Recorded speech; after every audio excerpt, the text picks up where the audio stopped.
नमस्कार दोस्तों, पुनः आप लोग के समक्ष एक नया वीडियो लेके आया हूं। और आज का जो वीडियो है काफ़ी इम्पोर्टेंट है। इससे भी एक सवाल पूछा जाता है किसी भी कंपटीशन में दोस्तों, तो गौर से देखेंगे। आप लोग को रेगुलरली वीडियो मिल रहा होगा, आप लोग देख रहे होंगे दोस्तों। ये मेरा जो सीरीज चल रहा है वो भारतीय संविधान से, भारतीय राज्य व्यवस्था एवं संविधान का ये वीडियो दे रहे हैं। ये लगभग 12 वीडियो 13 वीडियो अभी तक बन चुका है संविधान से संबंधित सिर्फ। तो दोस्तों आशा करते हैं आप लोग पढ़ रहे होंगे, अच्छा लग रहा होगा। मुझे कमेंट कीजिए सर क्या क्या अच्छा है, और कुछ यदि कमी लगता है तो आप लोग मुझे बताइए, कमेंट बॉक्स में बताइए, मैं उसको पूरी कोशिश करूंगा सुधारने का। दोस्तों अगली पॉइंट मैं ये कहना चाहूँगा, आप लोग जो वीडियो देख रहे हैं ना उस वीडियो को देखिए, पूरा का पूरा वीडियो देखिए। थोड़ा कितना देखते हैं, कितने बच्चे इसको थोड़ा देर 1 मिनट 2 मिनट 5 मिनट देखते हैं, पूरा वीडियो नहीं देखते हैं। तो पूरा वीडियो को देखिए, सब्सक्राइब कीजिए, शेयर कीजिए, व्हाट्सएप फेसबुक में जितने भी ग्रुप है उसमें ये डालिए। इससे क्या होगा, जो ज़रूरतमंद बच्चे हैं जिसको पॉलिटी का ज्ञान होना चाहता है, इसको फिर यूट्यूब पे नहीं मिल रहा है, तो इससे क्या हुआ, आसानी वे से एक अच्छे कम समय के अंतर्गत एक सिस्टमेटिक ढंग से भारतीय राज्य व्यवस्था और संविधान से संबंधित दोस्तों इसको ज्ञान मिल जाएगा। समस्या पूर्ण रूप से यहाँ पर हल हो जाएगी। इसलिए कोशिश करते हैं लोग, दोस्तों लोग, तो सब्सक्राइब कीजिए, शेयर कीजिए, व्हाट्सएप फेसबुक में डालिए। इससे क्या होगा, ज़रूरतमंद बच्चे इसका फायदा उठाएंगे। चलिए, इससे पीछे मैंने बहुत सा वीडियो डाला हूँ जिसमें मौलिक मूल अधिकार मैंने बता दिया। मैंने अगला जो टॉपिक है मेरा, मूल कर्तव्य, फंडामेंटल ड्यूटीज, ये क्या है इसके बारे में आज मुझे पूरे 15 से 20 मिनट का ये लेक्चर है, देखेंगे गौर से। आशा करते हैं आपको पूरा का पूरा 100% समझ में आ जाएगा। और इससे संबंधित यदि कोई भी क्वेश्चन आता है एग्जामिनेशन में, चाहे आप किसी तरह का एग्जामिनेशन का तैयारी करते हैं, यूपीएससी की बात करूं, बीपीएससी की बात करूं, या कोई भी स्टेट पीसीएस की बात करूं, तो वहां पर आपको बहुत ही आसानी तरीका से इससे संबंधित जितना भी क्वेश्चन है आसानी से आप उसको हल कर लेंगे। विश्वास कीजिए, आप एकदम 1 बाय 1 वीडियो देखिए, पूरा में विश्वास। फिर हम हर एक वीडियो में इस चीज़ के माध्यम से कहते हैं, आप यदि देख रहे हैं वीडियो और एक प्रॉपर नोट बनाते हैं, स्क्रीनशॉट लेके इसका प्रॉपर एक नोट बनाइए और किसी भी सेट का प्रैक्टिस कीजिएगा, देखिएगा। जो भी आपको सेट में समस्या आती है और यदि आपने पूरे पढ़ा है, मौलिक कर्तव्य से संबंधित यदि क्वेश्चन आता है तो इससे बाहर नहीं रहेगा। दोस्तों हम लोग आगे चलते हैं। मौलिक कर्तव्य, फंडामेंटल ड्यूटी। मौलिक कर्तव्य, मूल कर्तव्य आम नागरिकों को अपनाने अपने स्वयं के विवेक पर निर्भर करता है। यह है कि किस रूप में अपनाएं या सम्मान करें। देखिए, सबसे पहले मौलिक कर्तव्य होता क्या है इसके बारे में समझ लीजिए। मौलिक कर्तव्य जो है ना, एक प्रकार की कर्तव्य है। ये जिस तरह से हम लोग घर में रहते हैं तो मेरा कुछ कर्तव्य होता है, माँ के प्रति, पिता के प्रति, समाज के प्रति, गांव के प्रति, कुछ ना कुछ, छोटे के प्रति, बड़े के प्रति कुछ ना कुछ कर्तव्य होता है जो कि हमको करना ही पड़ता है।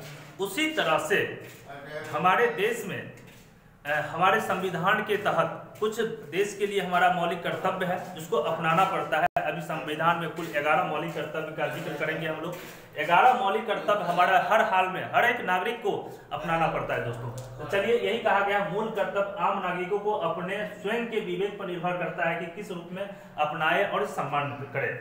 ये हर एक इंसान का अपना अपना मानने का तरीका हो सकता है, इसको कोई मानता हो, कुछ नहीं मानता हो, ये निर्भर करता है इंसान पे, नागरिक पे करता है। इसलिए कोशिश करना चाहिए हम लोगों को देश के सम्मान के साथ साथ जो मेरे पास हमारे संविधान में मौलिक कर्तव्य का जो जिक्र किया गया है उसको हर हाल में मानना होगा, जहां तक संभव लगे करना चाहिए, सम्मान देना चाहिए। तो मौलिक कर्तव्य समझ में आ गया हो दोस्तों। मौलिक कर्तव्य मूल संविधान का भाग नहीं था। तो इसका मतलब ये हुआ दोस्तों, जब 26 जनवरी 1950 को जब संविधान लागू हुआ था हमारे देश में, तो उस समय उस वक्त मूल संविधान में मौलिक कर्तव्य नहीं दिया गया था, मौलिक कर्तव्य का कोई जिक्र नहीं था। इसलिए कहा गया, पूछा जाएगा कभी, तो बताइए मूल संविधान में मौलिक कर्तव्य की संख्या कितना था, तो हम लोग कहेंगे 0। कोई भी मौलिक कर्तव्य वहां पे नहीं दिया गया था। दोस्तों कोशिश करते हैं, आप लोग समझ रहे होंगे। आइए, मौलिक कर्तव्य को जो जोड़ा गया था ना, वह स्वर्ण सिंह समिति के रिपोर्ट के आधार पर। तो पूछा जाता है मौलिक कर्तव्य जो हमारे भारतीय संविधान में जोड़ा गया था किस समिति के आधार पे, तो स्वर्ण सिंह कमेटी या स्वर्ण सिंह समिति के आधार पे हमारे भारतीय संविधान में मौलिक कर्तव्य को जोड़ा गया था दोस्तों। तो ये तीसरा पॉइंट भी आप लोग समझ में आ गया होगा। तो हमारे भारतीय संविधान में मौलिक कर्तव्य को जो जोड़ा गया हुआ है वो स्वर्ण सिंह समिति के आधार पर रिपोर्ट पे हमारे देश में भारतीय संविधान में मौलिक कर्तव्य को जोड़ा गया है। तो कहा गया मौलिक कर्तव्य को स्वर्ण सिंह समिति के रिपोर्ट के आधार पर संविधान में जोड़ा गया था। यहाँ से एक इंपॉर्टेंट क्वेश्चन और दोस्तों, मैं दोस्तों बहुत सा कुछ बोलता हूँ, उसको आप प्रॉपर नोट बनाते रहिए। अगला क्वेश्चन ये है, तो कहा गया 42वां संविधान संशोधन 1976 में हुआ था दोस्तों। तो 1976 में जो संविधान संशोधन हुआ था वो पूछा गया किसके समिति के आधार पर हुआ गया था? ये भी हुआ था स्वर्ण सिंह समिति के आधार पर। दोस्तों ये 3 पॉइंट समझ में आ गया होगा। आइए, मौलिक कर्तव्य को क्वेश्चन पूछा जाता है, मौलिक कर्तव्य को सन 1976 में 42वां संविधान संशोधन के तहत हमारे देश के जो संविधान है उसमें जोड़ा गया था।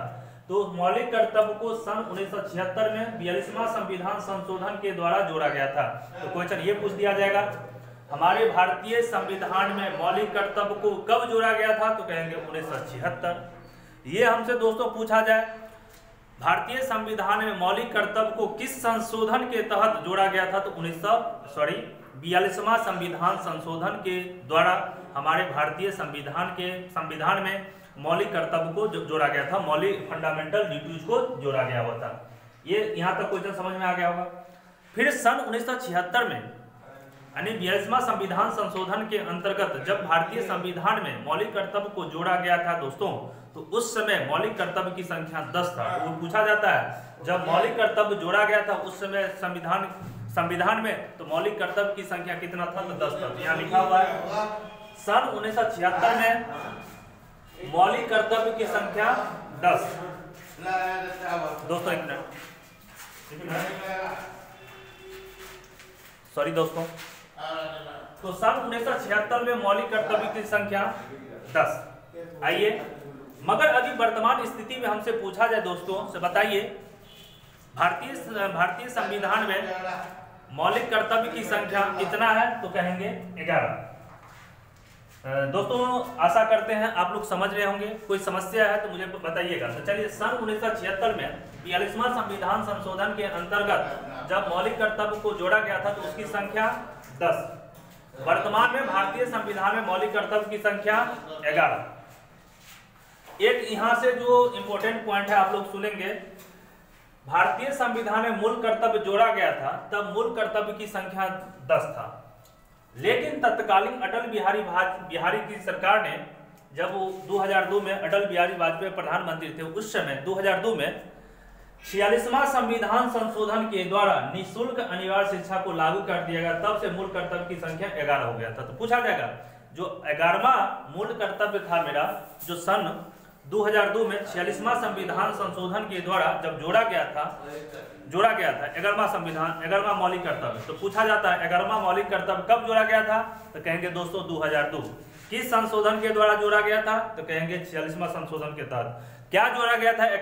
11वां मौलिक कर्तव्य जो था ये जोड़ा गया था, यहाँ पर याद रखिएगा दोस्तों, 6 वर्षों से लेके 14 वर्षों तक के बच्चों को उनके माता पिता या अभिभावक के द्वारा विद्यालय पहुंचाना। मतलब कहने का मतलब ये हुआ जो 11वां मौलिक कर्तव्य जो जोड़ा गया था ना, वो कहा गया था कि जो बच्चे 6 से लेके 12 साल का उम्र तक के जो बच्चे हैं उनका कर्तव्य बनता है, माता पिता का कर्तव्य बनता है, अभिभावक का कर्तव्य बनता है जो उसको स्कूल पहुंचाना, इसको शिक्षित करना।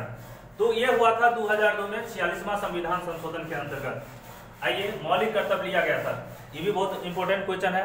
पूछा जाता है जो हमारे संविधान में वर्तमान में जो मौलिक कर्तव्य है वो किस देश से लिया गया था? तो रूस से लिया गया था, रशिया से लिया गया था। कब लिया गया था? 1976 में लिया गया था दोस्तों। आइए, अब आइए हम लोग मौलिक कर्तव्य जो है हमारे भारतीय संविधान में मौलिक कर्तव्य जो जोड़ा गया है उसकी क्या विशेषता है? इनका 3 विशेषता है, देखिएगा। पहला, जिस तरह से मैंने पिछला वीडियो में नीति निर्देशक तत्व के बारे में बताया था, नीति निर्देशक सिद्धांत के बारे में मैंने बतलाया था, जिस तरह से नीति निर्देशक सिद्धांत न्यायालय फोर्सफुली या ऐसे भी सरकार पे दबाव डाल के इसको लागू नहीं करवा सकते, वो सरकार पे निर्भर करता है, वो अपने मन से अपने हिसाब से वो लागू करता है। उसी तरह से जो मौलिक कर्तव्य है ना, वो नागरिक के स्वयं के विवेक पर निर्भर करता है, उसको हम किस तरह से सम्मान करें, किस तरह से अपनाएं, उसमें न्यायालय कुछ भी नहीं कर सकता है। तो नीति निर्देशक सिद्धांत के तहत ही मौलिक कर्तव्य को न्यायालय लागू नहीं करा सकता है। आइए, मौलिक कर्तव्य के उल्लंघन पर संविधान में किसी तरह की दंड उल्लेख नहीं किया गया है। दोस्तों कहने का तात्पर्य ये हुआ जो हमारा 11 मौलिक कर्तव्य है, यदि कोई भी नागरिक या आम जनता इस मौलिक कर्तव्य का पालन नहीं करता है नहीं अपनाता है तो ऐसा कोई भी संविधान में इसके लिए दंड की व्याख्या नहीं किया गया, दंड इसको नहीं दिया जा सकता है। जैसे हम लोग देखते हैं, हम लोग 6 वर्षों से लेकर 14 वर्ष तक बच्चों को, बहुत सा ऐसा परिवार होगा जो बच्चे को स्कूल नहीं पहुंचाता, फिर भी हम लोग दंड से वंचित रह जाते हैं। तो वह कहा गया है हमारे भारतीय संविधान में जो 11 मौलिक कर्तव्य दिया हुआ है दोस्तों, उस मौलिक कर्तव्य को हम लोग अपने स्वयं से माने या न माने, इसके लिए संविधान में कोई भी दंड की व्यवस्था नहीं किया गया है। अगला तीसरा विशेषता है दोस्तों, मौलिक कर्तव्य का मानना या विकसित करना व्यक्तियों के स्वयं पे विवेक पर निर्भर करता है। ये स्वयं किस तरह से इसको अपनाता है और नहीं अपनाता है उस पर निर्भर करता है। दोस्तों आशा करते हैं मैं ये जितने भी पॉइंट मैंने बताया वो आप लोग को समझ में आ रहा होगा। बार बार क्या करना है दोस्तों, कुछ यदि बात नहीं समझ में आता है ना तो उसको बार बार वीडियो देखिए, आपको आशा करते हैं आपको सब समझ में आ जाएगा। यदि फिर भी नहीं समझ में आता है ना तो आप मुझे कमेंट बॉक्स में जाइए, कमेंट कीजिए सर ये समस्या है, तो मैं इसको कोशिश करूंगा बताने का। अब आइए, कहा गया है 11 मौलिक कर्तव्य है वर्तमान स्थिति तक, तो 11 मौलिक कर्तव्य को मैंने लिख दिया है, देख लीजिए। आप लोग इसका स्क्रीनशॉट लेके लिख के और याद कर लीजिएगा, या याद नहीं भी करते हैं तो अपने दिमाग में कम से कम रखिएगा। तो ये मौलिक कर्तव्य हमको अपनाना है, हमको इसका सम्मान करना है। तो राष्ट्रीय ध्वज गान, राष्ट्रीय ध्वज, राष्ट्रीय गान, राष्ट्रीय गीत और संविधान की रक्षा करना, यानी इसकी सम्मान करना पहला कर्तव्य है। स्वतंत्रता संग्राम के नायकों को आदर सम्मान करना, कहना है ये जब भारत स्वतंत्र हुआ था तो उसमें जो बहुत सा स्वतंत्रता संग्राम थे, स्वतंत्रता को दिलाने के लिए इनका योगदान था, व्यक्ति अभी वर्तमान में है तो उसको हम लोग को सम्मान करना है। या हमारा देश का अभी सैनिक लोग हैं जो सीमा पर रहते हैं, देश की रक्षा करते हैं, उसकी हमको सम्मान करना भी मेरा कर्तव्य बनता है। दोस्तों देश की संप्रभुता, अखंडता और एकता को बनाए रखना, हमारा देश एकजुट में रहे, उसकी सम्मान करना मेरा कर्तव्य बनता है। दोस्तों सभी धर्मों के लोगों को समान व्यवहार करना, कहना ये है। दोस्तों एक मिनट भैया 2 मिनट बोलिए।